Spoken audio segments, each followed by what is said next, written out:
ko maghihintay.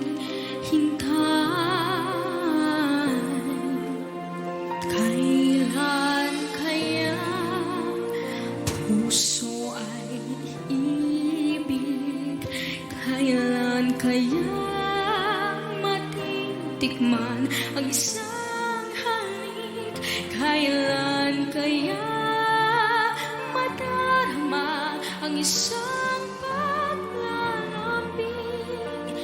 Nais malaman, nais maramdaman. Kailan kaya?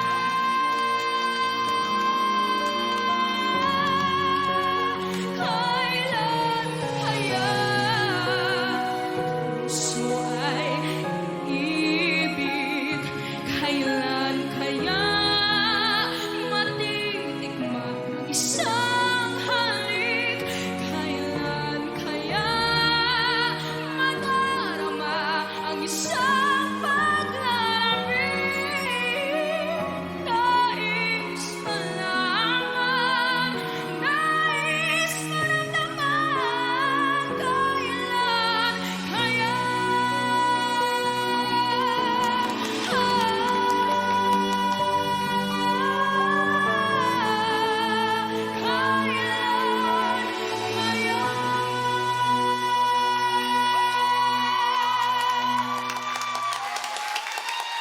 Singing her own version of Kailan Kaya, MJ!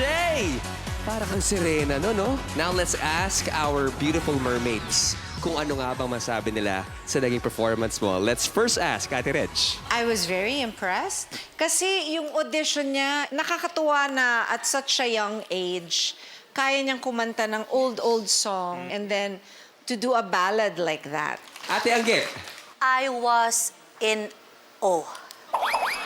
in awe. Pero seryoso kahit matataas na part, talagang buong-buo pa rin yung boses mo, hindi siya nagbabago. Yung mga kailangang i-sustain na part dun sa song, talagang nagagawa mo ng maayos. Parang happy ako kasi from the start pa lang nung performance mo hanggang sa dulo, parang nakatutok lang ako sa'yo kasi tamang-tama yung paghatid sa build-up ng song hanggang sa matapos siya.